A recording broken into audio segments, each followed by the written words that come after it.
Hoje é o dia 2 de maio, amanhã será dia 3 e eu faço 75 anos, e ontem foi o dia do trabalhador, 1 de maio. Por isso, vou fazer algumas reflexões sobre o que designamos, ou melhor, o conceito de trabalhador. Começaria por perguntar quem são os verdadeiros trabalhadores. Ora, os verdadeiros trabalhadores são as pessoas que se esforçam por realizar tarefas que são úteis para a sociedade em geral. Sejam tarefas braçais, sejam tarefas, obviamente, intelectuais. Eu li um livro que foi para mim uma utopia, do Aldous Huxley, que era A Ilha, em que ele solucionava o problema das classes com o desempenho de cada uma das pessoas, quer de tarefas intelectuais, quer de tarefas braçais. Era uma hipótese que ele dava para desenvolver uma utopia baseada exatamente em atingir a felicidade. É um livro que eu aconselho a todos, embora seja uma utopia, tem uma série de recomendações práticas em todos os aspectos sociais, económicos, de educação e por aí fora, que seriam úteis a este tipo de reflexões. Portanto, a primeira coisa que se me coloca é que tanto podem ser trabalhadores os empregados como os empregadores. E mais do que isso, nas questões onde nas organizações onde não há o patronato por si, mas há lideranças, tanto podem ser trabalhadores as lideranças, o caso dos governos, dos ministros, dos diretores, etc., tanto podem ser os trabalhadores, esses líderes, como os liderados. Aliás, a liderança é um conceito que se deve desenvolver a todos os níveis nas hierarquias das organizações. Colocadas as questões neste termo, posso levantar outra questão. É o dos bons trabalhadores e dos maus trabalhadores. Portanto, os maus trabalhadores serão sempre menos, para não dizer mais nocivos, serão sempre menos capazes de levarem a tarefas sobre o coletivo. Outra questão que se me coloca também logo em termos de pensamento abstrato é se as empresas são ou não um coletivo. Porque isto diferencia toda a antagonia que se possa criar entre trabalhadores e empregadores ou entre empregados e empregadores. Porque, de facto, se assim for, se considerarmos, eu penso que sim, que as empresas são entidades coletivas, são um coletivo, logo, a liderança dessas organizações, sejam empresas, seja outro tipo qualquer de entidade ou organização, responsabiliza logo esses trabalhadores, que podem ser os patrões e também são os empregados, a pensar no coletivo. Se bem que existe aqui uma diferença, é que a responsabilidade do funcionamento desse coletivo, obviamente sendo de todos, tem uma responsabilidade legal, jurídica e financeira e económica que recai sobre, no caso do patronato, sobre os patrões, no caso dos funcionários públicos e por aí fora, há menos responsabilização, mas de qualquer modo recai sobre as suas lideranças. Portanto, esta questão parece-me essencial para se discutir qualquer questão entre o que se chama empregados e empregadores, ou melhor dito, para consciencializarmos a noção de trabalhador. Aqui eu tive já algumas ilações. Portanto, um trabalhador é um indivíduo que desempenha funções mais braçais, à falta de termo melhor, ou intelectuais, no sentido de criar coisas que são úteis ou que podem ser úteis à humanidade. Seja a fazerem desenvolvimento tecnológico, seja a criarem novas ideias, seja, enfim, fazer seja o que for, jardinagem, mecânica, tudo o que quisermos em termos de operacionalidade braçal, que pressupõe também muita competência intelectual para desenvolver essas tarefas. Ora, o que me parece que não faz sentido nenhum e que tem sido grande obstáculo ao desenvolvimento da sociedade, ao desenvolvimento da economia, ao desenvolvimento do próprio pensamento político, é esta situação permanente de estarmos uns contra os outros. Ora, seria muito mais bonito, muito mais harmonioso, seriam questões verdadeiramente de desenvolvimento se ambas as partes, portanto, tudo aquilo que eu designo por trabalhadores, quer sejam empregadores ou empregados, quer sejam lideranças ou quem, o caso dos professores, o caso dos médicos, quem exerce a um nível mais pragmático e mais prático as suas funções, tudo seria muito melhor se conseguíssemos estar nos problemas para resolver os problemas e deixarmos as nossas, como é que eu posso dizer isto, as nossas ou os nossos pensamentos de grupo, de classe, disto e daquilo, e nos concentrássemos verdadeiramente na resolução dos problemas. E isso levava, obviamente, a um pensamento mais individualizado, não é? Eu creio que tenho um amigo que esteve agora a trabalhar num projeto na Suíça e que me dizia que os suíços recebem regularmente nas caixas do correio sobre as coisas que se vão realizar, uma obra, um jardim que se vai fazer e tal, recebem isso em termos de opiniões diferenciadas dos partidos, eventualmente, e de outras entidades que estejam envolvidas, como se vai resolver o problema. Tem as diversas opiniões e depois a pessoa ou vota numa ou vota noutra, ou tem preferência por uma ou por outra. E isso levava-nos ao conceito de democracia, onde a relevância do coletivo, do pensamento coletivo, do pensamento partidário, do pensamento de grupos, teria que ser mais substituída pelo pensamento individual. Porque nós nos concentrávamos sobre o problema, que nos diz respeito aos níveis que tivessem que ser, e ao concentrar-nos sobre o problema e opinarmos sobre o problema, tínhamos aqui um voto democrático, em que havia uma maioria que certamente, quando se concentra no problema, quando nos concentramos no problema em si, para resolvê-lo e para solucioná-lo, é muito mais frutífero, muito mais de desenvolvimento, nós opinarmos pelo nosso sentido crítico. Portanto, que aqui já há uma série de filtros que foram e de pensamentos que têm interesses de grupo que depois se manifestam no interesse pessoal, mas dentro do grupo, e então creio eu que já seria para os trabalhadores um modo mais participativo, um modo mais democrático de se poderem pronunciar sobre os problemas. Quem quisesse e quem tivesse depois competências para se pronunciar sobre os problemas, sobre a solução dos problemas.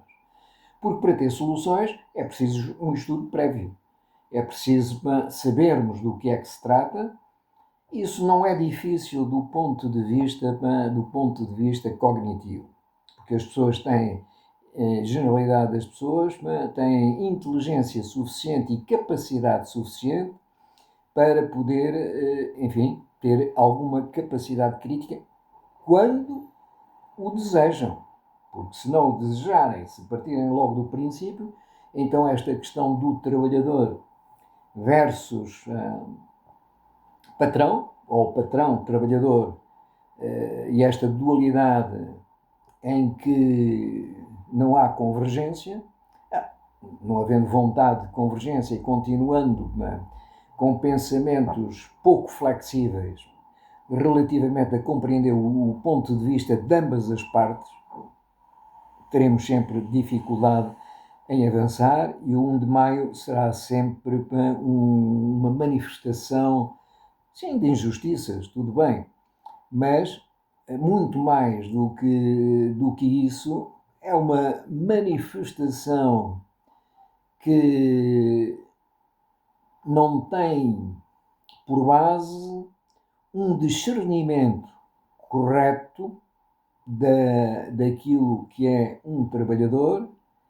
em face do tecido económico, se quisermos, do tecido social, do tecido cultural, do tecido político, não é? Portanto, não tenho dúvidas, ou tenho algumas, porque tenho sempre dúvidas, embora procure esclarecer essas dúvidas, e quando emito opiniões tenha sempre a preocupação de as fundamentar com os meus raciocínios, que obviamente serão limitados como todos os raciocínios de qualquer cidadão, mas parece-me que há situações que serão melhores do que outras. Primeiro é nunca pôr as coisas a preto e branco, ou nunca pôr uns contra os outros.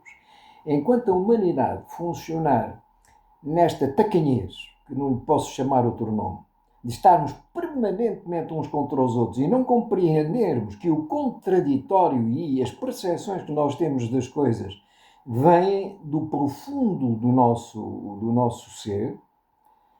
Portanto, se não compreendermos isto, dificilmente também vamos ter a capacidade de irmos ao encontro das melhores soluções. Porque as soluções passam a ser sempre as melhores para uns e para outros. Portanto, cada um vai procurar a melhor solução para as suas partes. Ora, aqui está o cerne da questão. É que nós temos que compreender que somos um ser social, somos um ser coletivo, que nunca perdemos a nossa individualidade quando estamos nesse coletivo, quer queiramos, quer não, e que se desenvolveremos uma ética muito mais profunda quando encontramos nessa visão entre o individual e o coletivo aquilo que são as melhores soluções pensadas em conjunto. Ninguém se atreve, numa solução pensada em conjunto, a ferir o outro de morte.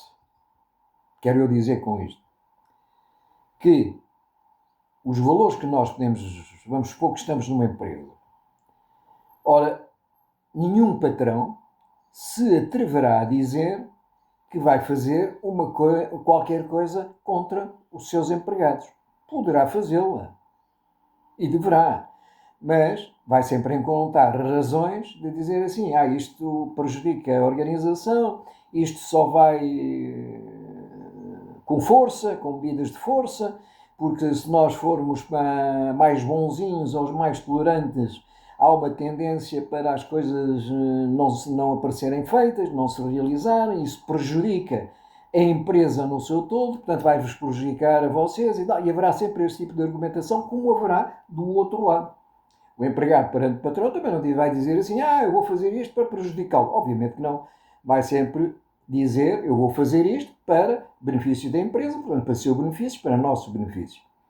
E, portanto, estas políticas que existem, não é, têm que ser transformadas em objetivos coerentes com as políticas que são definidas, porque aí não haverá muita fuga àquilo que são, àquilo que pode ser ou pode estar em comum.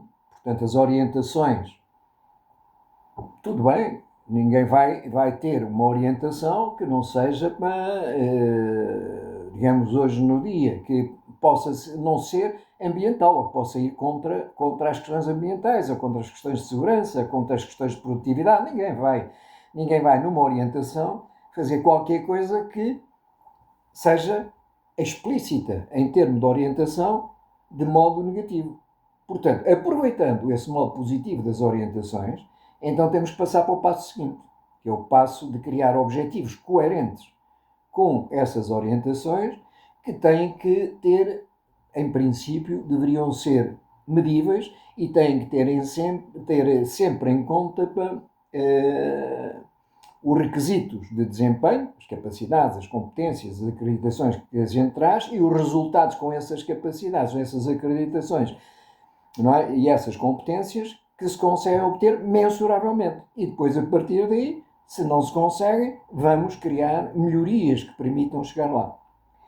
Isto estrategicamente é fundamental. Aliás, é isso que eu faço como consultor nas organizações, não é? E aí fica pouco, que se forem as coisas explicitadas com assertividade, nós conseguimos reduzir em muito boa parte, se não em grande ou na maior parte, conseguimos efetivamente reduzir aquilo que é estarmos ou aquilo que são as ideias de estarmos contra os outros.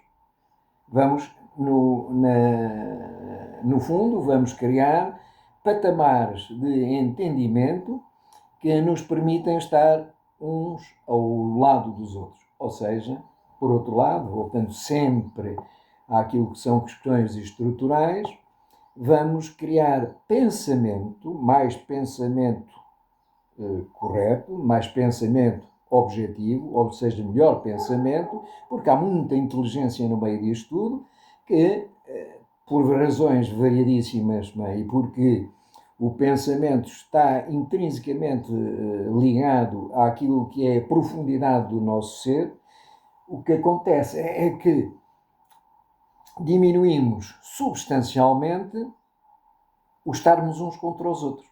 E vamos arranjar patamares, mas temos que ter diálogo. Temos que falar sobre os problemas, nem deixá-los ir até um limite tal, não é? Temos que falar na distribuição, temos que falar como é que se faz da melhor maneira, quais são os procedimentos que temos que ter, enfim, essas coisas todas. Qual é a informação que devemos ter, se temos muita informação, se temos pouca informação, etc. Portanto, o que eu quero dizer com isto é que devia haver, do ponto de vista agora das negociações salariais, enfim, serem feitas entre os intervenientes em todos os processos, entre os atores nos processos, o que chamamos os sindicatos, o que chamamos comissões de trabalhadores, que poderiam e deveriam existir nas empresas, até nas mais pequenas. Devia haver sempre uma participação na tomada de decisão das pessoas na organização. Mas isso tem que ter processos e tem que ter procedimentos e tem que ter maneiras de fazer a coisa com objetividade e com competências, não é? Depois há sempre ajustamentos nas políticas de recursos humanos. Continuamos com um pensamento muito parado no tempo, não é? Não vale a pena estarmos a comparar situações do início do século passado com as situações que existem hoje. Para mim até acho insensato, está bem, acompanharmos historicamente o que aconteceu, tudo bem. Agora, comparar, para nós criarmos objetivos, não é? Que têm a ver com aquilo que pretendemos alcançar, a maneira mais coerente é pormos esses objetivos em termos de mensurabilidade e depois comparar, que é o indicador que digamos que nós gostaríamos de ter, e depois comparar com o existente, com o indicador existente. E quando fazemos esta análise, temos que fazer a análise mediante o contexto atual. Não podemos estar a comparar coisas do início do século passado, onde a tecnologia era o que era e não teve em consideração todo este desenvolvimento económico, não é, de sucessivos aumentos de produtividade que são brutais, com as tecnologias que são absolutamente diferenciadas e absolutamente também brutais e a uma velocidade enormíssima.